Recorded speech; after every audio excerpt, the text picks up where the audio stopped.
me fui y te abandoné. Recién estaba fijándome y no sé si ya estoy conectada, pero si lo estoy haciendo o si me llego a estar escuchando, bueno, tengo los honores en este caso.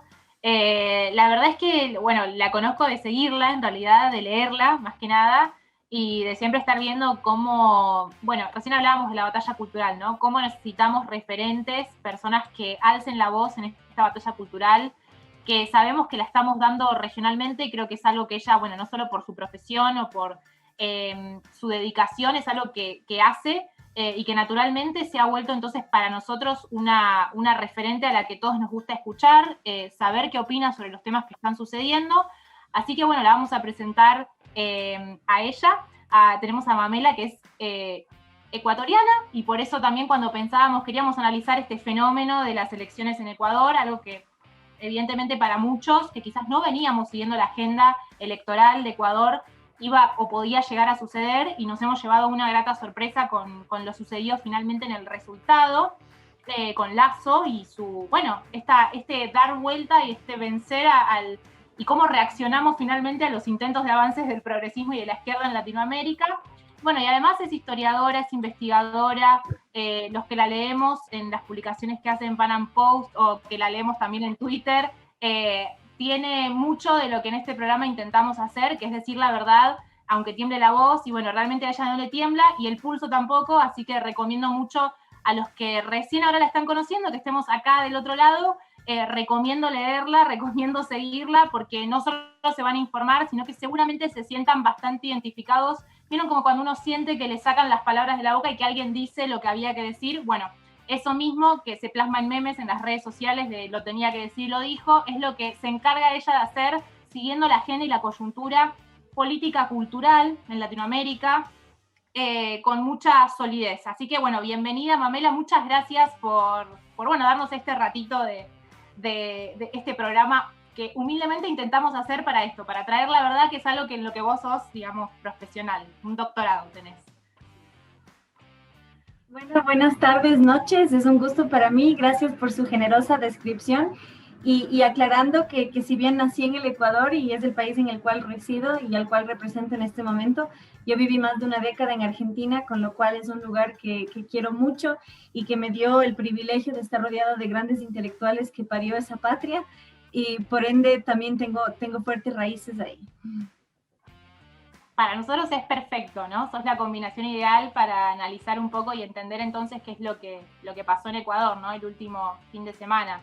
Pero bueno, ¿qué pensás del resultado finalmente de las elecciones, o qué primer análisis podés hacer bueno, de esto que recién escribía, ¿no? Una chica que en la misma sintonía acaba de llegar a vivir a Argentina, se está profesionalizando acá, especializando, abogada, que cuenta, bueno, que ella ve igualmente como esta necesidad de que hay que seguir dando esta batalla cultural, porque hubo un 40% que apoyó un candidato específicamente de izquierda, ¿no? En Ecuador. Es muy interesante lo que ella plantea. Y yo creo que, bueno, en Argentina lo saben mejor que nosotros, bueno, no sé si mejor, pero también, cómo incluso en una misma nación puede haber tanta fragmentación, no solo ideológica, sino incluso topográfica, geográfica.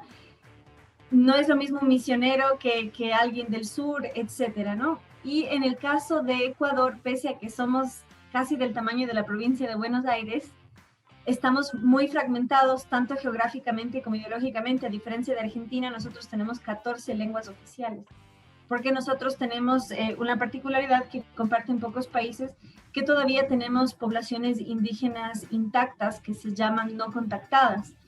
Entonces es súper, hiper diferente, tal como puede pasar con un cordobés, un porteño, etcétera. En el Ecuador también pasa, y eso se vio en las elecciones, tal como se vio en las elecciones en Argentina, que la República Independiente de Córdoba votó de una manera y toda una franja, ¿no? Y es importante también algo que no lo hablamos lo suficiente, cómo el campo incide en las elecciones. Y eso es algo que Estados Unidos entendió muy inteligentemente, que no permite que se gane por mayoría, sino por representatividad. Así no permite que las grandes urbes, las grandes ciudades, supriman al campo, que si bien hay menos gente, es quien nos da de comer.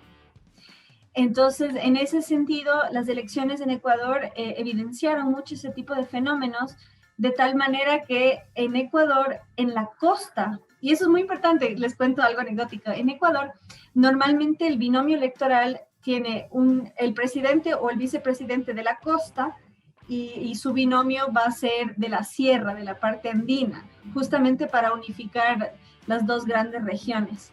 Y vimos que fue al revés. En esta elección, Lasso, que es de la costa, pierde en la costa. Y Arauz, que es de la sierra, de la parte andina, pierde en la parte andina. Entonces es súper interesante porque también vemos este tema de la representatividad y también qué valores son los predominantes en cada región, qué es lo que se vive en cada región. Por ejemplo, en la provincia de Tungurahua, que es una provincia de mucha población indígena, mucha población agraria, campesina, gana Lasso con más del 70%. Y Arauz pierde a la par del voto nulo.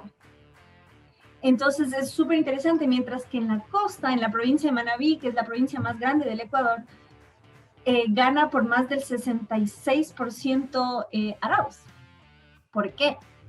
Precisamente, y es una pena, nosotros sufrimos un terremoto hace 5 años, donde yo vivía en Argentina, y gracias a Argentina recaudamos 9 toneladas de ayuda para el Ecuador, tanto que hubo que enviar en un Hércules. Y esto generó un cambio sociológico súper profundo a la dependencia. Pese a que fue la sociedad civil, tanto los expatriados como los que vivían aquí, los que ayudamos tanto a nuestros compatriotas pusieron el sello del ministerio y llegó Papá Estado a solucionarlo todo. Entonces esto causó un fenómeno social súper profundo y súper doloroso de la dependencia estatal y otra cosa. Y eso fue brillante, la campaña de Lasso. Hicieron vallas publicitarias de estas pancartas gigantes, donde no decían nombres, pero decían, el otro candidato está con el narcotráfico, y tú lo sabes. Entonces, en las provincias donde hay más rol del narcotráfico, gana Arauz. Porque eso hay que verlo dentro de izquierda-derecha, el socialismo del siglo XXI. Al socialismo del siglo XXI hay que verlo más que un partido político, como una red de narcotráfico, como una red de delincuencia. Y Lula da Silva, la cabecera, como el más corrupto de todos. Escuché que estaban comentando y justo acabo de publicar una nota sobre Bolsonaro. Dato curioso, la Corte Suprema, que es el Tribunal Supremo Federal de Brasil, está haciendo lo posible por destituir a Bolsonaro y de darle derechos políticos a Lula. De los 13 magistrados, 12 son de izquierda. Solo hay un magistrado, o sea, juez de la Corte Suprema, que es pro Bolsonaro. Y dato más curioso aún, fue el único que se opuso a la vacuna obligatoria. Pese a que es anticonstitucional, la mayoría de los magistrados, salvo uno, estuvo a favor, pero al saber que es anticonstitucional, lo dejaron en manos de los gobernadores, que puedan sancionar a aquel que no se vacuna. Entonces hay que ver, hablamos mucho de izquierda-derecha, pero yo creo que más profundo, aunque comparto esa dicotomía, hay que hablar del totalitarismo y de este profundo autoritarismo que estamos viviendo más en el marco de la pandemia. Entonces, en ese sentido, yo creo que ninguno de los dos candidatos en Ecuador es súper representativo en ese discurso de la libertad. Sin embargo, de hecho, el tema de las vacunas, bueno, acá como pasó en Perú, como pasó en Argentina, hay vacunados VIP, pero yo creo que la mayor fuerza de Lasso, pese a que no concuerda en ese sentido con lo que los aquí presentes compartimos, él pactó con los progres. ¿Por qué? Precisamente porque esa es una particularidad que yo siempre distingo, la dictadura de derecha de la tiranía de izquierda, porque, como decían las abuelas en los 70s, algo habrá hecho. Cuando hay una dictadura, se persigue al insurgente, al terrorista, tristemente habrá víctimas inocentes, pero cuando hay una tiranía de izquierda, una tiranía socialista, matan a propios y ajenos, y persiguen a propios y ajenos. El mayor testimonio de eso es la Unión Soviética, que el propio Trotsky, amante de Frida Kahlo, termina muerto en México. Entonces, nosotros tuvimos más de una década del socialismo del siglo XXI, donde justamente se perseguía a comunistas. Dices, pero si es un gobierno socialista. Entonces, en el tiempo del socialismo del siglo XXI, nadie estaba a salvo. porque no había un objetivo claro de quién era el enemigo. Y por eso, si no lo leyeron, léanlo por favor, 1984, si no vean la película, es la importancia de la guerra perpetua. No importa contra quién sea la guerra, lo que importa es que nunca termine. Y en ese sentido, el ecuatoriano tiene una particularidad única. Somos el único país de América que no celebra la independencia, porque nunca fuimos independientes. Porque pasamos de España a la Gran Colombia, al sueño imperial de Bolívar. Entonces, y por eso fue tan fuerte el socialismo del siglo XXI, que es el socialismo bolivariano, que fue justamente rescatar ese relato, recrear la historia y darnos una nueva identidad. Y en su etapa nacional socialista, obviamente al no poder haber una supremacía aria o una identidad étnico-racial, lo que hizo fue unir al mestizo, que era la mayoría. Entonces, el indígena queda fuera, el blanco, que es el 5% de la población, queda fuera. Entonces, ¿qué hizo? Nos quitó, porque eso es súper interesante, Quito, la capital, festeja la fundación española con toros.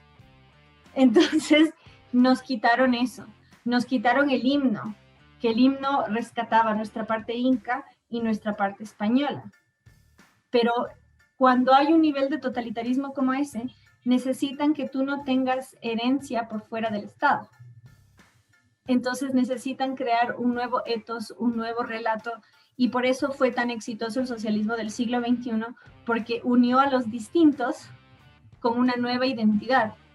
Entonces, en el tiempo de, y eso es súper importante entender por qué ganó ahora Lazo, en el tiempo de Correa se refería a los indígenas como los indios fracasados, mató a muchos de los referentes, o sea, no él con una pistola, ¿no? Pero en la represión a ciertos levantamientos, y cometió lo que se considera en nuestra constitución un etnocidio, porque como les decía, nosotros tenemos pueblos no contactados, y salió con un patético discurso diciendo, el mundo nos falló. Y literalmente chantajeó a la comunidad internacional, o nos dan plata para no buscar petróleo en la selva amazónica, o alteramos esa selva virgen. Y como el mundo nos falló, hubo que hacerlo. Entonces, ese relato causó una herida muy profunda y pasó algo maravilloso, que en el Ecuador hubo una fragmentación en los movimientos indígenas, mejor dicho, indigenistas, porque lo que llamó cobardemente Maduro, Nicolás Maduro, las brisas bolivarianas, que ustedes lo vieron en Chile en el 2019, al otro lado de la cordillera, empezó en Ecuador. Y el instigador de estas protestas escribió un libro publicado en Washington, nada menos, donde decía comunismo indoamericano o barbarie. Y él quedó desplazado en estas elecciones, quedó súper fragmentada, y justamente las provincias de mayor población indígena son las que le dan el triunfo a Lazo. Entonces fue un golpe a la izquierda, fue un golpe al indigenismo, y más bien puso en claro que somos una cultura que valora el esfuerzo, que valora la familia, que valora el trabajo, que quiere valerse por sí misma y que quiere salir adelante y no depender del Estado. Eso sobre todo en la parte andina, en el campo, en el agro. En la costa no. Y en la selva amazónica también, como les digo, salvo en las provincias donde hay más narcotráfico. Mamela, la verdad es que... Perdón que profundice demasiado.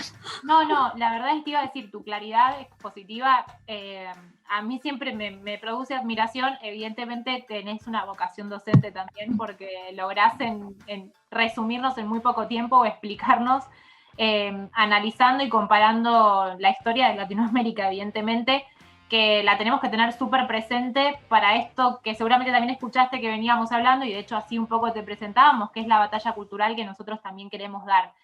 Pero te hago una pregunta más respecto a este acontecimiento puntual de las elecciones en Ecuador, porque, bueno, tengo entendido que también elegían asambleístas, ¿no? Y eso tiene mucho que ver con lo que pasa acá en Argentina. Nosotros muchas veces con la lista Sábanas no sabemos qué piensa sobre cada tema cada uno de los diputados o senadores que nos va a representar. Y de la misma manera sucede que muchas veces termina pasando esto, ¿no? En una elección presidencial, la figura del presidente termina muchas veces llevando consigo este enfrentamiento entre dos posturas enfrentadas ideológicamente, que nos hace a veces pensar que, bueno, que listo, nos casamos con uno que nos representa quizás un poco más que lo que podría haber llegado al poder, en este caso respecto a Lasso, y vos lo dijiste igualmente, y por eso quiero profundizar primero sobre estas, o preguntarte al menos si podrías aclararnos o contarnos un poco, ¿cómo es la elección con respecto, cómo ha sido el resultado de la elección respecto también a los asambleístas? Sobre todo sabiendo que, así como, y es un tema del que vos también hablás, ¿no? Y que hablamos mucho en este programa, así como Argentina hace muy poquito finalmente legalizó el aborto, ¿sí? El descarte de seres humanos.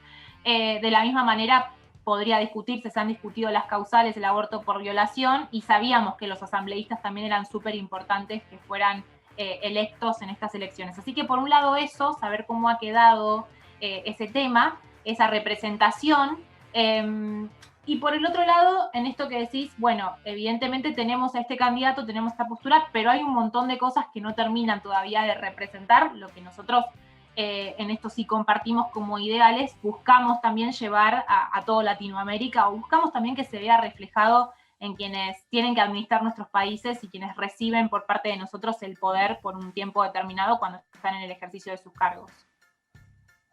Gracias por esa pregunta. Y bueno, lo que en Argentina llaman voto sábana, aquí llamamos lista sábana. Lista sábana, aquí se llama voto en plancha.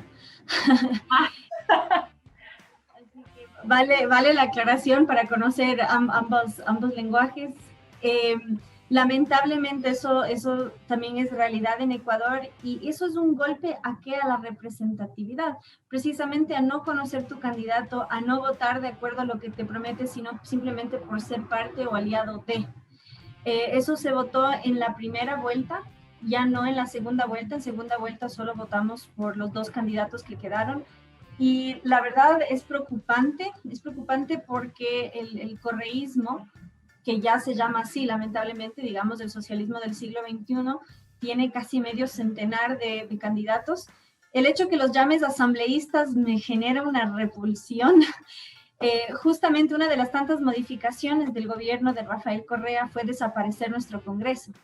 Si ustedes lo observan, todos los países en Sudamérica que han sufrido el socialismo ya no tienen congresos, tienen asambleas. Ah, mirá, eso no sabía. Cuba, Venezuela, Bolivia, Ecuador. Ajá. Tremendo. Entonces, sí, de hecho, se quemó por accidente nuestro Congreso. Entonces, el ecuatoriano es un pueblo conocido por derrocar presidentes, no precisamente de la forma más amable. Entonces, Correa fue muy astuto, cambió a otra ciudad la sede de la asamblea, nunca vivió en el Palacio Presidencial, digamos, hizo todo estratégicamente para no poder ser derrocado por una turba furibunda. Entonces, Ecuador tiene la particularidad, bueno, no tan particular, pero en referencia a otros grandes países pequeños como El Salvador, Honduras, República Dominicana. En Ecuador, el lobby feminista intentó legalizar el aborto en caso de violación y malformación fetal, y fracasó. Y es muy interesante hacer entender, porque hay mucha gente que dice, bueno, yo soy pro vida, pero en el caso de violación, ahí no. Entonces, es importante señalar 3 elementos. Primero, hay que hablar de la ventana de Overton, que es este fenómeno político mediante el cual uno tolera un fenómeno, luego lo normaliza, luego lo legaliza y finalmente, ¿qué? Lo aplaude.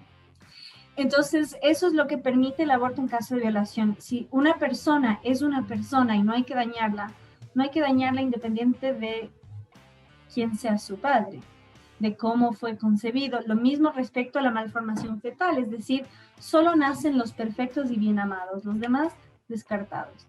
Entonces, en el caso de Ecuador fue muy sobresaliente porque entre las modificaciones que se hizo al proyecto de ley era que no sea necesario denunciar al violador. Entonces, literalmente vemos que el feminismo es una herramienta de subversión que condena a pena de muerte al inocente y deja en impunidad al delincuente. Algo que Argentina ha sido testigo en la cuarentena liberando violadores y legalizando el aborto. Entonces, realmente estamos frente a una ideología perversa y tristemente en Ecuador tenemos mayoría. Sin embargo, este tipo de normativas necesitan más que una mayoría simple.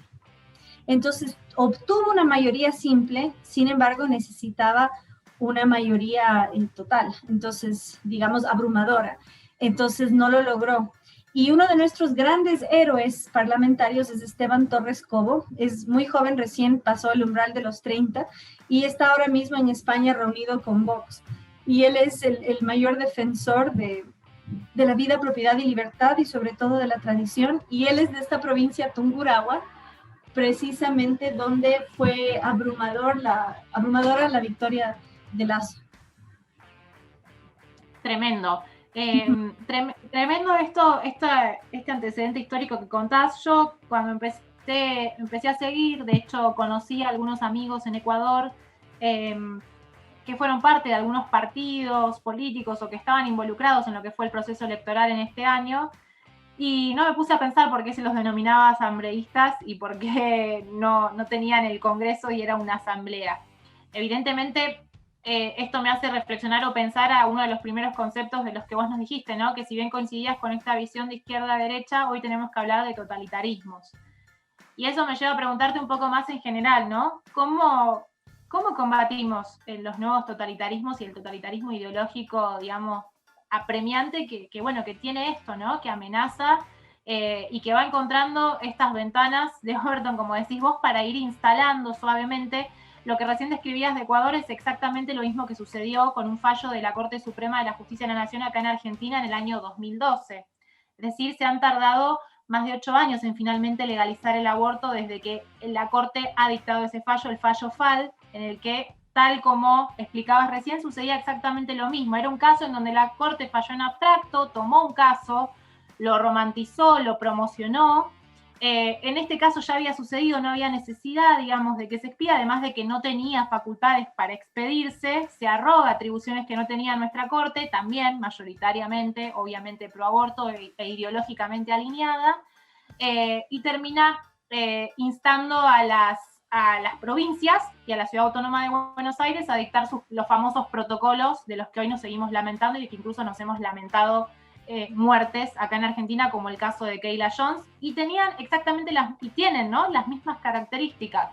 Esto de no denunciar al violador, ¿no? De no, en definitiva, no atacar el problema de fondo. Bueno, sé que es gran amigo tuyo, comparten muchísimo, ¿no? Pero es algo de lo que Agustín Laje ha denunciado acá el año pasado en plena cuarentena, cuando incluso el mismo feminismo liberaba violadores y juezas que hablaban con lenguaje inclusivo soltaban a los violadores para que vuelvan a sus núcleos familiares en donde estaban sus víctimas.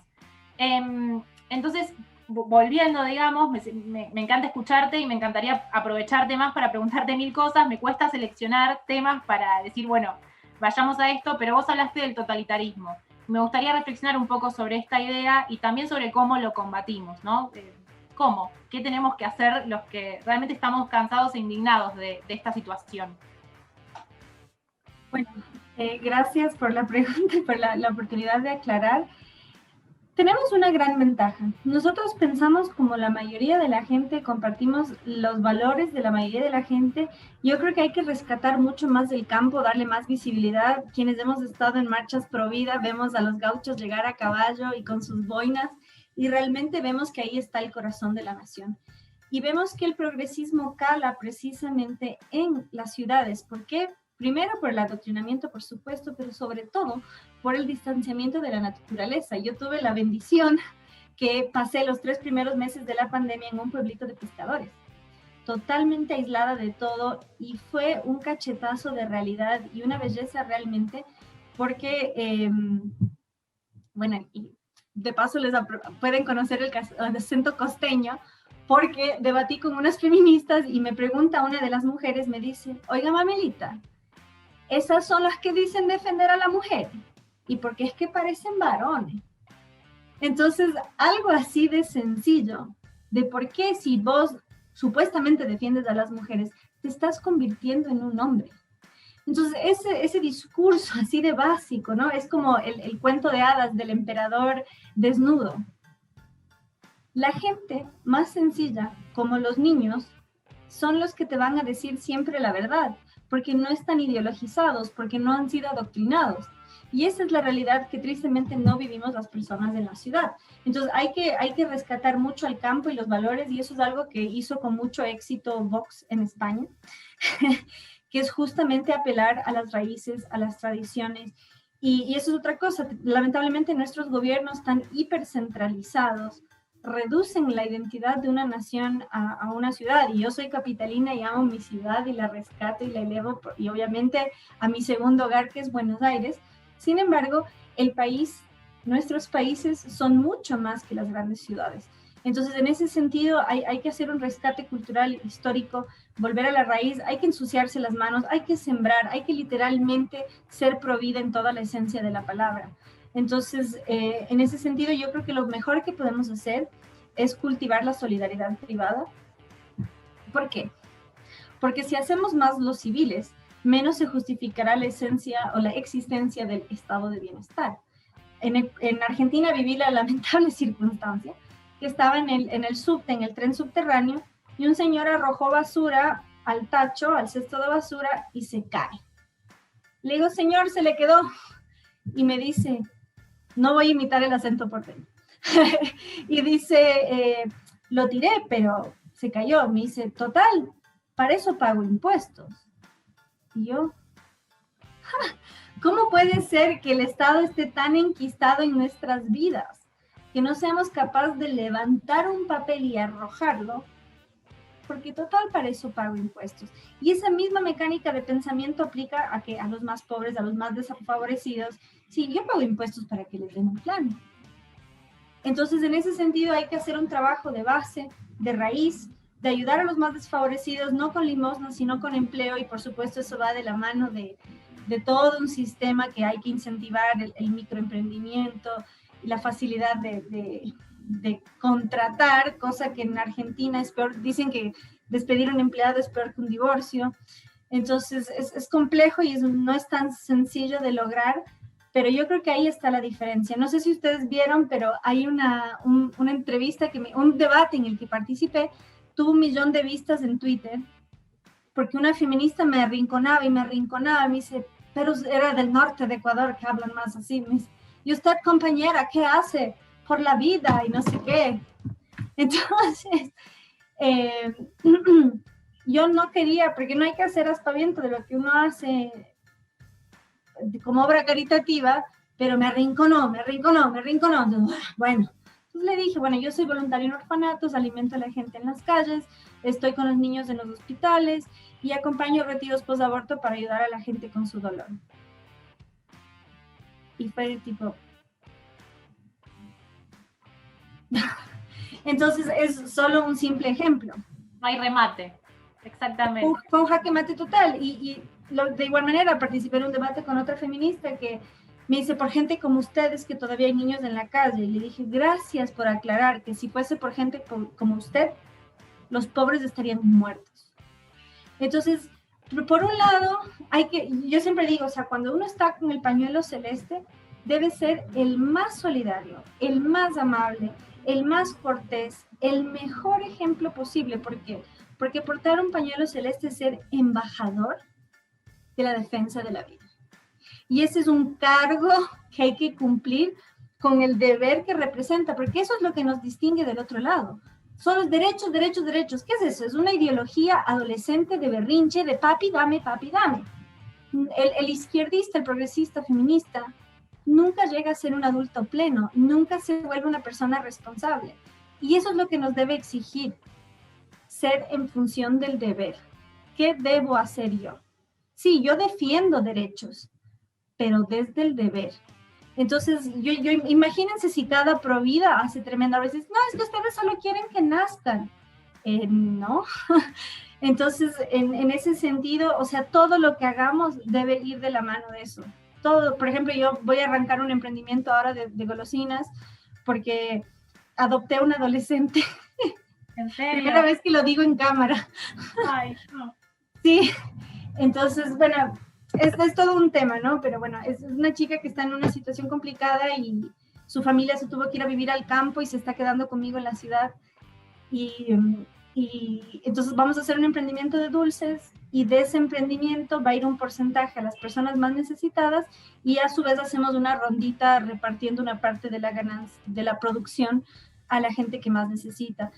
Entonces va a decir, pero no, obviamente no los vas a sacar de la pobreza, pero sí les vas a ayudar con sus necesidades más básicas y sobre todo de una forma más humanitaria, de una forma más cercana, más en este tiempo de tanta carencia física. Entonces son pequeños detalles, pero imagínense ustedes si cada persona lo hace. Entonces hay que apuntar a eso. Yo recomiendo muchísimo, si no lo conocen, la obra del Instituto Acton. Es un documental que se llama Poverty Cure, que es justamente la cura de la pobreza desde el emprendimiento y explica cómo la dádiva, hacer que la gente sea dependiente de la limosna, no ayuda, sino que hay que apuntar al empleo. Entonces, esa es la mejor manera y es lo que puedo sugerir y sobre todo ser valientes, hay que ser valientes. Y otra cosa, no todos vamos a ser influencers o debatientes o lo que sea, sino que cada uno de nosotros tiene un don, un talento, y hay que aprovechar ese don y ese talento. Yo, por ejemplo, hago un dibujito de palitos y se acabó. Soy pésima dibujando y en gráficos, pero hay tremendos diseñadores de nuestro lado. Yo no soy muy buena musicalmente, tenemos tremendos artistas. Entonces, de hecho, tengo una alumna, bueno, y es otra cosa, la docencia. Por favor, dediquémonos a la docencia. Yo, por ejemplo, decidí no entrar en el sistema oficial y yo doy clases online. Entonces, yo invito, porque lo que más se necesita es educación, pero justamente una educación no contaminada y no intervenida por el Ministerio de Educación, que tiene una bajada de línea. Entonces, hay muchas cosas por hacer y yo invito a que cada uno haga esa reflexión de cuál es su talento, cuál es su don, para justamente desde ahí aportar más a la batalla contracultural. Y de hecho, tengo alumnas que son maquilladoras y les digo, ahí también hay que hacer. Entonces, hicieron un maquillaje celeste en el Día del Niño por Nacer. O sea, es marcar tendencia. Y otra cosa, eso anima a otras personas que tienen miedo, que están calladas, y es algo muy sutil, como, bueno, acá estoy. Y ser conscientes que nosotros representamos esa mayoría silenciosa, y hay que elegir ser embajadores, hay que elegir ser representantes, y hay que animar, no todos haciendo la misma tarea. O sea, si todos fuésemos iguales, entonces no hay diversidad alguna. Entonces yo los invito a que digan, a ver, como dicen en México, ¿para qué soy bueno? Entonces, hacer esa reflexión y llevarlo al plano cultural, educativo, artístico, que es donde más se nos necesita, porque en el plano artístico está lleno de progres. Bueno, la verdad, tremendo el testimonio. Te diría, me quedaría escuchándote y ojalá podamos volver a tenerte, a hablar otros temas con vos, seguir analizando la coyuntura, la realidad, las instituciones. Tocás tantos temas cuando hablas, es impresionante, pero coincido en absolutamente todo. Creo que sin solidaridad no existe eso que conocemos, que nos enseñan en educación cívica o ética ciudadana desde la primaria, que es el bien común, ¿no? Que en definitiva también nos conduce a la paz social, que está plasmada en muchas de nuestras constituciones como una búsqueda, digamos, permanente a la cual deberían tender nuestros estados, nuestras naciones. También coincido con vos en esto que hablas de que en definitiva es la falta de solidaridad privada lo que nos lleva a esta indiferencia o individualismo extremo, en donde no nos importa el otro y en donde no nos importa absolutamente nada que salga de nuestra propia esfera, en algo tan chiquitito como, por ejemplo, tirar un papel en la calle, ¿no? En esas cosas uno empieza a ser patria. Por ejemplo, cuidar su propio suelo, cuidar la limpieza del lugar en donde está transitando, circulando. Ni hablar que me parece admirable esto que mencionás sobre un montón de cosas de las que hablamos en este programa, como por ejemplo defender la vida con acciones, no solamente con ideas o con palabras.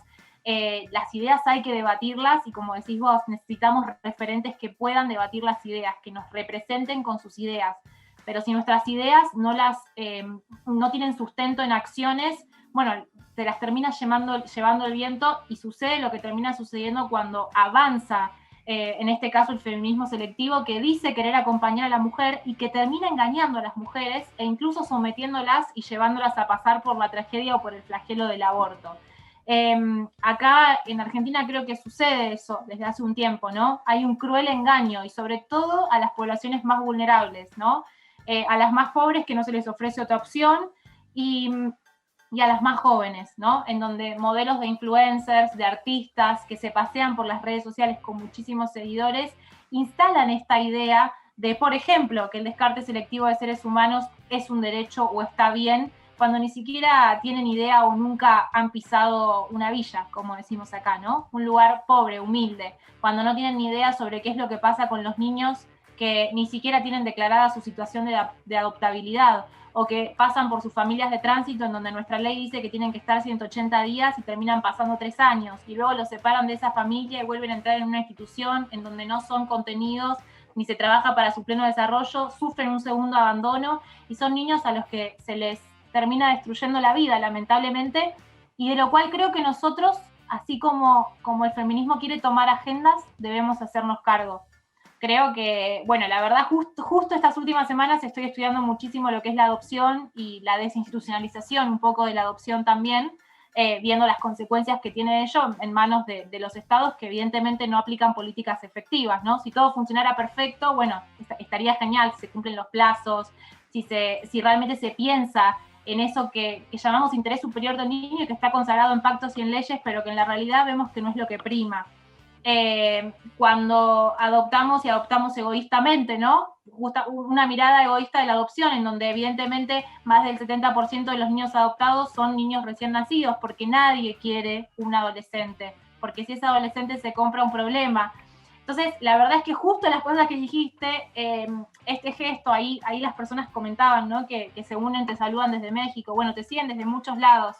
Creo que hay que agradecerte no solo porque nos enseñás, sino también porque nos animás a actuar, ¿sí? A que nuestro compromiso se traduzca en hechos concretos, en trabajar, como decís vos, en orfanatos, hay millones de hogares de niños que esperan que nosotros estemos ahí, porque hoy les están enseñando a hablar con la E en esos hogares, porque hoy los están adoctrinando, porque los han tomado mujeres que les hablan del empoderamiento, de la violencia y la ideología de género, como conocemos nosotros, y sabemos que es porque esos espacios en algún momento también los dejamos ocupar, ¿no? Porque no nos hicimos cargo muchas veces de esas realidades.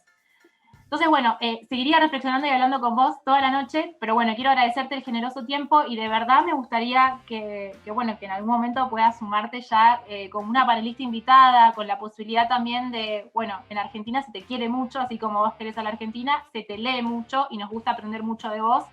Así que para nosotros que tratamos de no solo decir la verdad, sino formarnos para conocer la verdad, conocerla y hacer un discernimiento y tener opinión propia sobre diversos temas de la coyuntura actual, social, política, económica.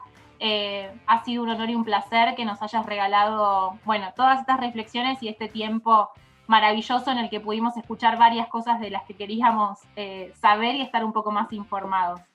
Así que bueno, agradecerte. Mira, Juante se quedó sin audio, así que se quiere matar, va a tener que escuchar esto después. Y Lupe, que seguramente también la conoce, pensaba en las personas no debatidoras, en esto, el otro. Lupe ahora estaba por rendir y bueno, y yo creo que en algún momento nos tenemos que sentar todos en una mesa y de verdad poder escuchar alguna columna tuya también acá y bueno, seguir hablando, ¿no? de los temas que nos interesan y que seguimos por la importancia que sabemos que tiene esto, ¿no? Hoy hablábamos de la memoria selectiva que muchas veces tenemos, de cómo nos vamos olvidando, acostumbrados a olvidar, a elegir lo menos peor cuando se trata de elecciones, a no mirar la lista o no comprender, no saber a quién votamos. Bueno, y hoy estamos viendo las graves consecuencias que conlleva eso y que probablemente lleve mucho tiempo, ¿no? Recuperarnos de eso, ¿no? Es un largo camino, pero creo que sin dudas tu ejemplo nos anima y nos motiva a comprometernos y salir a hacer cosas. Gracias por la oportunidad, gracias por el trabajo que hacen y por ser un ejemplo para la juventud. Y justo vi en los comentarios que estaban diciendo que el lenguaje de señas debería incluirse. Es decir, yo puedo comunicar con personas no oyentes, yo tengo ese lujo. no he practicado, pero puedo lo mínimo y de hecho siempre que se da lo uso y yo creo que hay que apuntar a eso y justamente ese es el ejemplo que tenemos que dar. Entonces, no pude profundizar mucho porque como soy profe de historia siempre me extiendo, pero dejo esta reflexión final. Lasso no es Bolsonaro, quiero que lo sepan. Y eso es muy importante por lo siguiente. Bueno, encima Jair se llama Jair Mesías. Creo que si bien a mí me encanta y no es secreto para nadie, es importante lo que está pasando ahora en el Ecuador porque es una lección para nosotros de no pretender que el presidente sea un salvador, sino un servidor. Y él justamente pactó con los progres, o mejor dicho, la izquierda progresista lo apoya a él. ¿Por qué? Porque saben que la izquierda ortodoxa los va a perseguir. Entonces ellos lo apoyan no porque quieren estar con él, sino porque saben que van a tener la libertad de ser oposición sin ser perseguidos, presos o desaparecidos. Entonces es súper importante esa comprensión y eso que está pasando. Y la campaña que le hizo ganar a él fue el Ecuador del encuentro, que fue precisamente el fin del autoritarismo que vivimos por mucho tiempo. En Ecuador vivimos un tiempo donde el presidente cada sábado sacaba una lista de a quién había que odiar y a quién había que silenciar. Entonces, eso es lo que le da a él el triunfo y sobre todo su respaldo a la familia. Y yo creo que en ese sentido hay que separar a la persona de la campaña. Guillermo Lasso es un hombre de tradición, de familia, de fe. Y él ha sido totalmente claro en su postura contra el aborto a favor de la vida. Y de hecho están muy enojados con él los progres que lo respaldaron precisamente porque en su discurso digamos, de celebración lo recontrafirmó y de hecho dijo, o sea, todas las niñas que no tengan padre los tienen en mí, en la primera dama. Y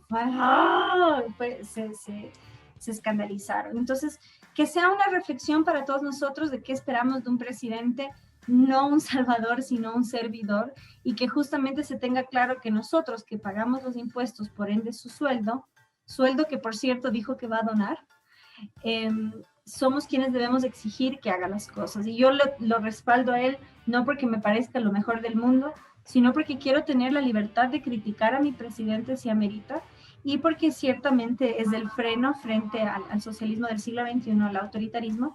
Entonces quería dejar eso en claro por si acaso, que como ciudad, es otra cosa que hay que hacer conciencia, somos ciudadanos y eso no se limita a votar, sino a fiscalizar y exigir que hagan un buen trabajo, tanto nuestros legisladores como nuestro presidente y su gabinete. Clarísimo, entonces muchísimas gracias. Bueno, Mamela, un placer que hayas estado con nosotros y esperamos tenerte muy prontito.